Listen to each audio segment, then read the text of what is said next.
নমস্কার বন্ধুরা, মা মেয়ের কিচেনে আপনাদের স্বাগত জানাই।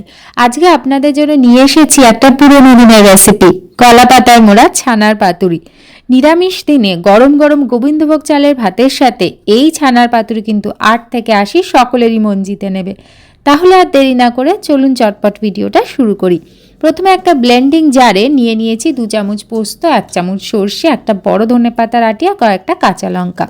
এইভাবে ব্লেন্ড করে আমরা একটা স্মুথ পেস্ট তৈরি করে নিয়েছি।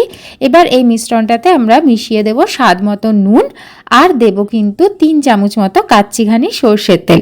পাতুরিতে কিন্তু ঝাঁঝ এবং ঝাল এই দুয়ের পরিমাণ একটু বেশি হয়, তাই এই কাঁচা লঙ্কা এবং সর্ষের আধিক্য।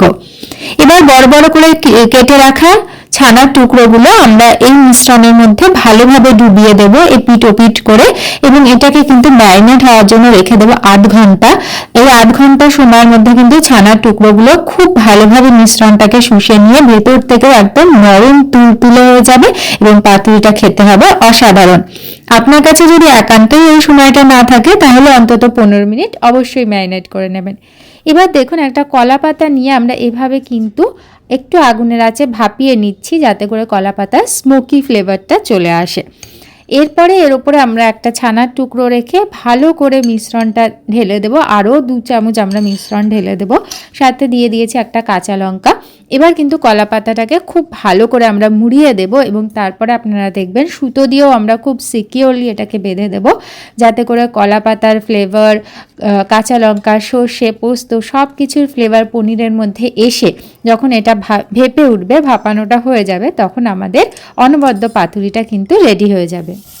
এবার প্রথম পদ্ধতিতে আমরা কিন্তু মিডিয়াম ফ্লেমে গ্যাস ওভেনে পাতুরির মোড়কটাকে এভাবে রেখে ঢাকা দিয়ে 10 মিনিট রেখেছিলাম।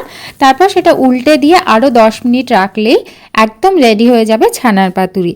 কিন্তু আপনার কাছে যদি এই 20 মিনিট সময়টা না থাকে তাহলে এরকম একটা মাইক্রোওয়েভ সেফ বলে কলা পাতার মোড়কের পাতুরিগুলো একটা প্রিহিট করে রাখা ওভেনে 10 মিনিট মতো কনভেকশন মোডে বেক করে নেবেন মিডিয়াম হিটে। তাহলেও কিন্তু ছানার পাতুরি একদম রেডি হয়ে যাবে। আর আমরা খুব শিগগিরই আপনাদের এই পাতুরিটা আনবক্সিং করে দেখাচ্ছি যে দুটো পদ্ধতিতে তৈরি পাতুরিতেই কিন্তু কোনো প্রভেদ নেই। তাহলে চলুন আনবক্সিংটা করে ফেলা যাক। এই খুললো কলা পাতার মোড়ক আর এই ভেতর থেকে উকি দিচ্ছে আমাদের অনবদ্য স্বাদের ছানার পাতুরি। দেখতে কিরকম হয়েছে সেটা কিন্তু অবশ্যই কমেন্ট করে জানাবেন, কারণ পেহলে তো দর্শনধারী আর তারপর গুণ বিচারি। সুতরাং তারপর আপনারা এই রান্নাটা নিজেরা বাড়িতে করে দেখবেন এবং আমাদের কমেন্টে জানাবেন কেমন খেতে হয়েছে।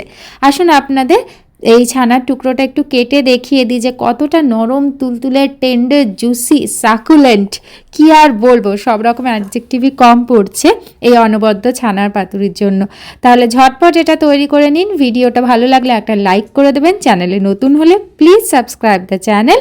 দেখা হবে আবার আরও একটি রেসিপির সাথে।